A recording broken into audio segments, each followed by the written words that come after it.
This developer quit his job at Bethesda Game Studios after 14 years to create his own indie game, and I'm going to be playing through it today to find out if it's any good. But first, who is this ex-Bethesda developer, what impact did he have on their games, and why did he leave Bethesda? This is Nate Purkepile, and he originally joined Bethesda in 2007, where he worked on Fallout 3 as a world artist. Then for the Fallout DLC, the Pitt and Point Lookout, which definitely has an iconic look to it, like nothing you ever see in the base game. Now, as a world artist, he was working on the lighting, world building, and the level design on the major locations throughout Fallout 3. But when it came to Skyrim, Nate helped overhaul the dungeons, so each one was a unique experience by making a whole bunch of free pieces that fit together in different ways, so each dungeon felt unique. I don't know if you played Skyrim, but that is definitely true. It's a massive step up from the dungeons we played in Oblivion. Then moving on to Fallout 4, he designed most of Diamond City, including its layout, the lighting, the clutter. He also implemented many of those hidden details, like the inclusion of the famous red seat. And trust me, when you play his new game, you see that he has that eye for details. Now, at this point, he's a senior artist,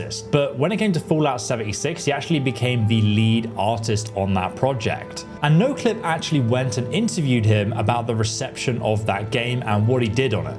Yeah, I mean, that launch, not to beat around the bush, it was like awful. Like we were like the villains of the internet, like the most hated thing. So that definitely is like pretty tough for everyone on the team to deal with. But I was happy to see that it got pushed into the direction it needed to and had the support. And I think with the Wastelanders update, especially adding the NPCs, like most people who play it are like, yeah, I actually like it, you know? And it was always nice, frankly, to hear that people would be like, this game sucks and I hate it, but that's a cool map and really cool art. I'm like, nailed it. But that's my job. We knew there were issues and stuff, but expecting that level of volume is another thing. I was one of those people who tried to argue to get NPCs and stuff, but I also wasn't like, this is the worst thing ever, you've like murdered a puppy kind of thing. Like, everyone was trying, so having people react that way is not great. But that's also part of why I'm indie now also, because I can not 100% say, but pretty confidently say, no matter what I make and how bad it is, or great, I'm unlikely to piss off the internet as much as that ever again.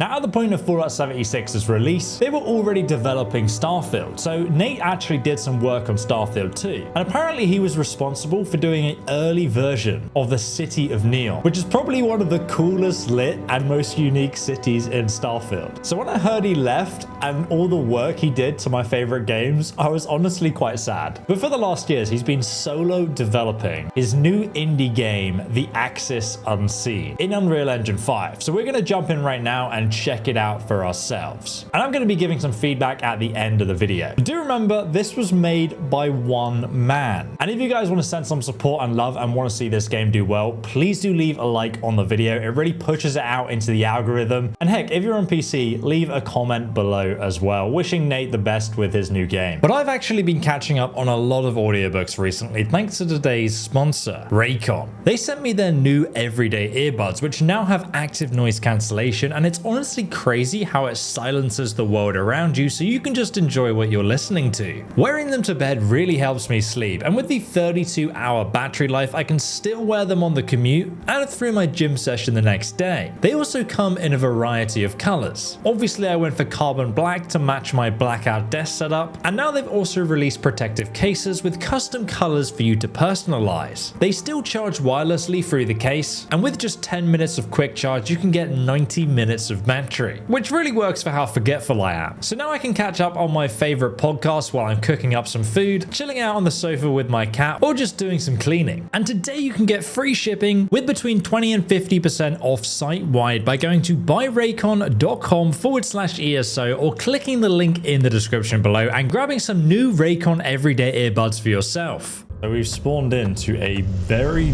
dark and creepy looking cave. And there's clearly an exit over there. Healing crosses restock. Okay, great. So that's pretty useful. And I believe this thing over here restocks our arrows. You can see them on the bottom right there. We can only carry 3 at the start of the game though, so you've got to upgrade those. Hold R to check how many arrows are in your quiver. There we go. We also have a flag there. The axe is unseen. Dude, look at this in the sky, man. So this flag tells us which direction the wind is going in. It looks like it's going that way. Enemies are going to be hunting us and sniffing us out whenever we're on the map, essentially. And as we're walking over the ground here, you can see we've got like quieter footsteps, but we move onto this rocky terrain much louder, and the enemies are going to be able to hear that. We can also sprint, which increases the volume we're going at, and we can sneak as well, which makes us even quieter. But again, we've got to be careful on what surface we're walking on. I love how a Bethesda developer essentially made a stealth archer game, but the best part of Skyrim was like, yep, that's what I'm gonna make.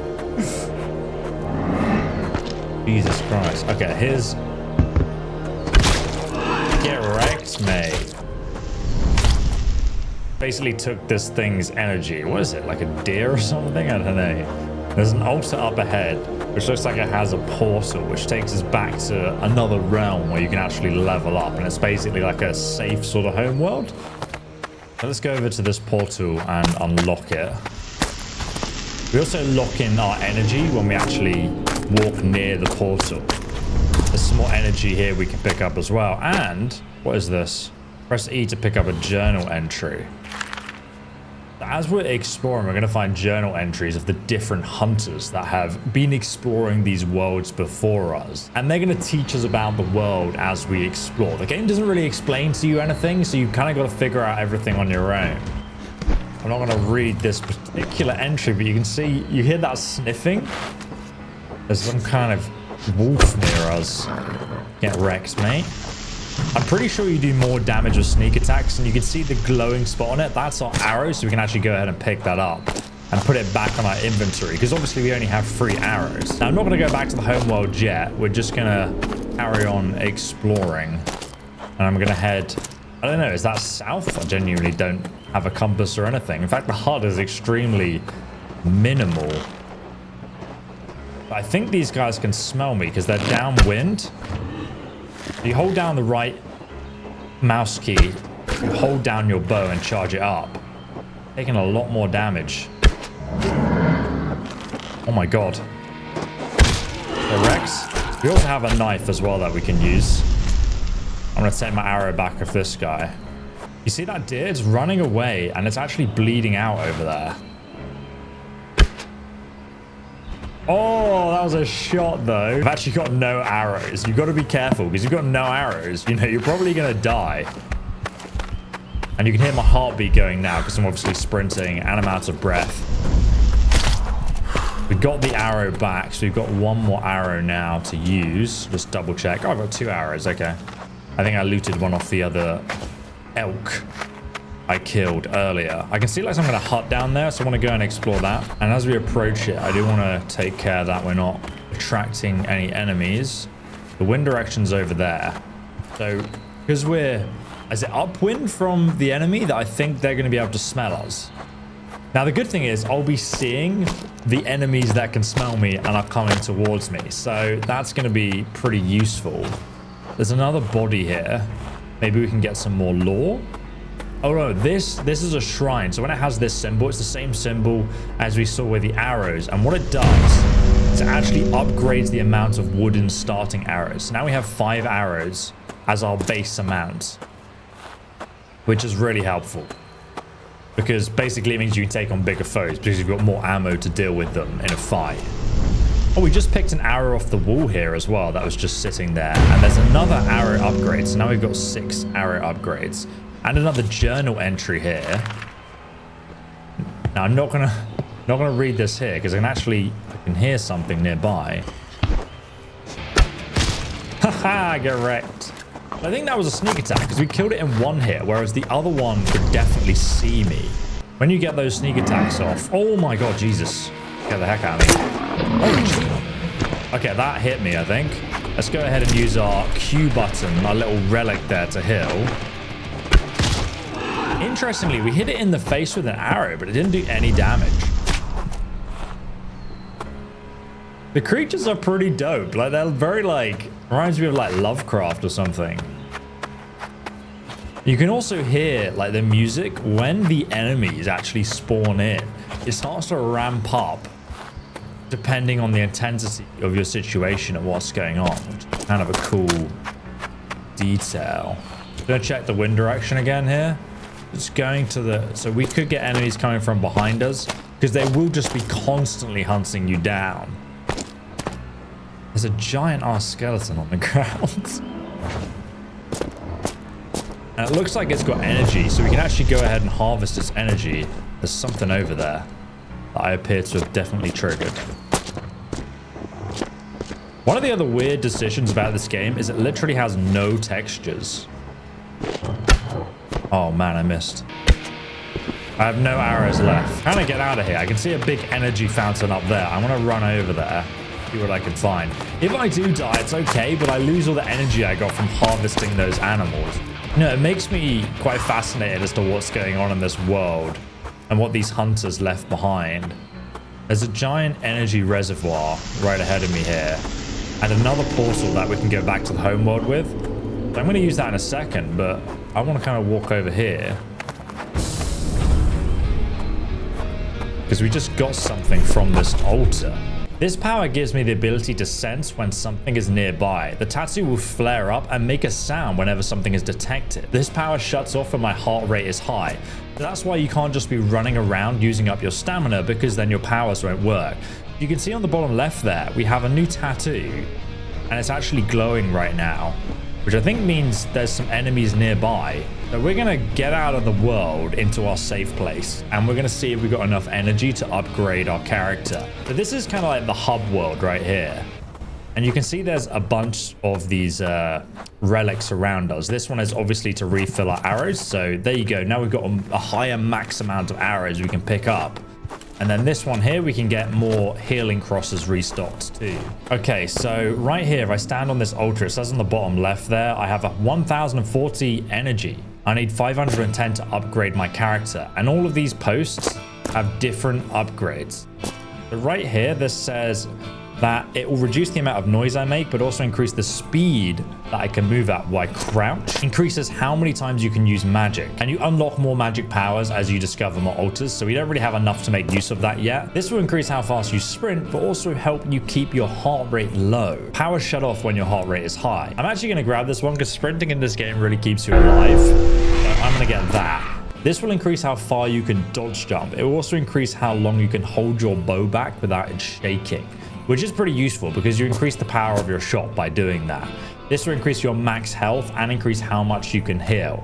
Probably don't need that one yet. But the other thing we have over here at this altar is we have the 2 journal entries we found so far. This journal entry I found in that cabin. The woods are quiet. I would be lying if I said I didn't expect them to speak just a little when I first entered them. If they couldn't call to me when I was nearby in our cottage, then maybe they would when I was enveloped in their shadows. But they're as stubborn and silent as ever. So it kind of gives you a bit of lore about the world and what's going on. But then over here, you have these big altars for the bosses that you kill on your adventure. And there's an illustrated bestiary of what you've killed. And then we have the deer that we also found. Oh, interesting. So notes, this beast's antlers seem to never stop growing with age. Its face is a dense bone that arrows don't penetrate, which is why when we tried to hit it in the face, it didn't do any damage. There are shackles around its ankles with someone trying to control them. The most effective way to take them down seems to be a shot to their lungs. Shooting other areas doesn't hurt them much at all, and also they flee when they're in danger. So back over here, we can see all the portals we've unlocked so far. So I'm going to go back through the right one, but you can jump around the world from these portals. We do need to be careful though, because there could still be enemies around from, you know, when we last came here. Look at the skulls on the mountaintops. I'm gonna head down the rib cage area. Jesus Christ, what the hell was that? Sounded like a loud roar. I can see something in the sky over there as well. Almost like some kind of birds fleeing from something. But yeah, interestingly, the art style in this game, they've gone for absolutely no textures at all. Yeah, see an enemy down there. Boom. He's running at me now. Now he's dead. I'm pretty sure the wind's... Okay, the wind's kind of going that way. I can hear some weird sounds coming from that direction too. So whatever is hunting me... Oh, thank you. I can see some kind of river down there at the bottom. Oh my god, what the heck is that? I've not seen that before. Oh my god, there's another one there. They don't seem to be walking towards me. Oh, but that one can smell me. You see that wolf? That wolf is right behind me. He can also smell me. Jesus Christ.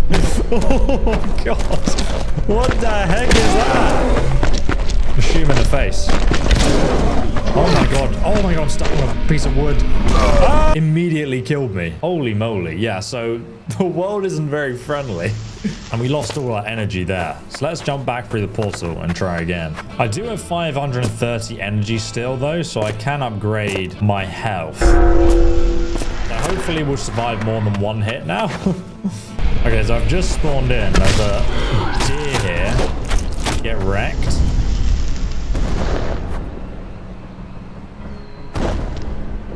I can hear like really loud footsteps. What the heck is that? What the heck? Oh my god, Jesus Christ. Okay, that almost killed me. There's a giant tree. That is terrifying. What the hell? Okay, I'm gonna run back down to where we were and see if we can make it down there. There's actually some kind of altar just ahead of me. Oh my god, it's massive. The wind direction is actually blowing that way too. Stamina is low, but I think we can grab some stuff from this shrine here. Increase the amount of healing crosses you can carry to 4, and there's some energy up here too. I think we've outrun it because the music's gone back to normal, but I can still hear it. God, that's terrifying. What is that red glow in the distance? The Eye of Sauron. Let's head towards it. Oh, we're at the edge of that lake I saw. I can hear that tree thing. Like the ground is shaking, but there it is. It's still stalking me through the woods. It's actually pretty rapid. Okay, let's go across this lake then. I can see that red light in the distance. It's getting closer. The environmental sort of storytelling with these bodies sacrifices to some kind of ancient god. It slowly kind of leads you on a pathway. And we've locked in our energy and we can go back to level up our character again. I'm going to increase how much I can dodge and jump next. Then we're going to get some more arrows and head back into the wilderness. All right, I think we're safe. Let's just check the wind direction. Okay, the wind's going that way. We need to take a look over there. Be careful if anything's near us. Our tattoo is flashing and I can see an enemy up the hill there. But also, there's another arrow upgrade just here. And some new lore. I'm getting deeper and deeper into the woods, and the path is becoming more obfuscated to me. I do not believe that the trees changed their shape, but if I were of weaker mind, maybe I would draw that conclusion. Enemy right in front of me. Can't even see me yet, because I'm downwind of him. Here he comes. Get wrecked.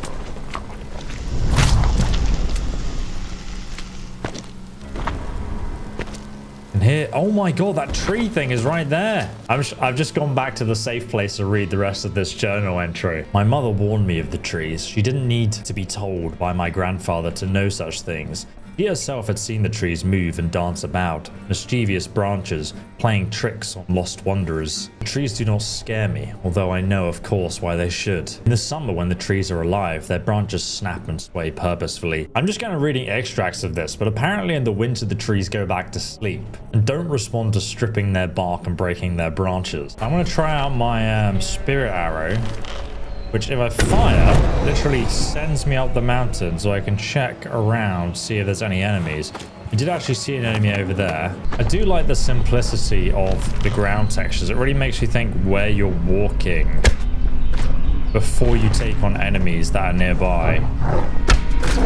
Nice. Get wrecked. Heading up this hill, I can see some kind of tower in the distance. I'm at the base of this tower. Should be able to get a decent view from up here. And there's tons of arrows, which is great because I only had 2 left. Oh my god, that thing is over there. It's definitely spotted me with that. Can I not get inside here? I thought I could. Oh, Jesus. Oh no, it's angry. Look at him. Die. It's bleeding profusely from his face. Oh my god, I killed it! The headshot seems to do a lot of damage. Look at the size of that thing. Jesus Christ. Another one. Don't run away. I need my arrows back. No! So I've worked my way all the way up this cliff here, and I'm almost at the horizon, I think. Man, is that an arrow going through the bones of a bird there? Oh my god, I can see the big tree boss again. And it is currently getting darker and darker. I'm running for my life. I can actually use the light arrow here to actually see what's happening. Ah! Jesus Christ! Oh my god! Honestly, adventuring at nighttime is terrifying. I do not like it at all! Can't even see where he's coming from. It's so dark. Where has he gone? There he is. Right in the rib cage. Beautiful. Okay, I'm gonna go back to our encampment and spend some of our energy. Oh, it says you need to find a bigger quiver to hold more arrows. We've maxed out our arrows for this quiver. We can upgrade our equipment too then. I'm gonna let's increase our sprint speed. I feel like it literally keeps you alive. Oh my god, it's raining now. Whoa. The heck? Looks like Sovngarde. Sometimes this game looks absolutely beautiful. I see a red glow up there. Let me go and explore that. Run, run, run! Some kind of ritual site. I don't know. What is this? Can this help me defeat the giant ent? I have no idea how you even deal with that creature. I can see right into the valley there. Oh my god, that elk is a lot bigger. It didn't care about that. Whoa, look at it go. Oh my god, it deflected the arrow. Jesus Christ, it just sent me into oblivion. Oh my god, I'm going to die to full damage, I think. Ooh, my kneecaps. Oh god. Whoa. How is it not dead? I'm healing up again. I have no arrows left. Right, I've reached the base of this giant tower, and there's a giant rune under it. Maybe it gives me some powers I need. What does it say? Arrow type fire. These arrows light things on fire. Some creatures are only vulnerable to fire, and it will spread based on the direction of the wind. I can also light regular arrows on fire if you shoot through flames. Oh my god, maybe we can kill the ent with this. I'll try and shoot it right in the ribcage.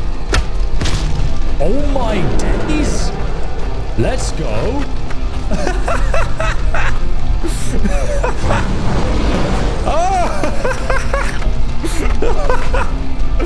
Oh god, I don't like the nighttime. I have no normal arrows.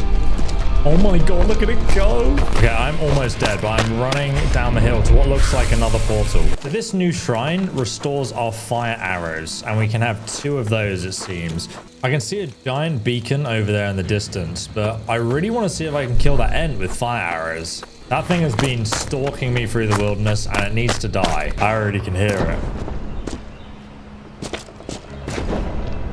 And now I've got just the thing to deal with it too, I think. I love how in this game you can just listen. There it is. And it actually works. Right, I want to set some fire in front of this. They can't actually get to me. And I'm just going to fire this right at its face. Or its crotch. I mean, it's on fire. Is it going to survive that?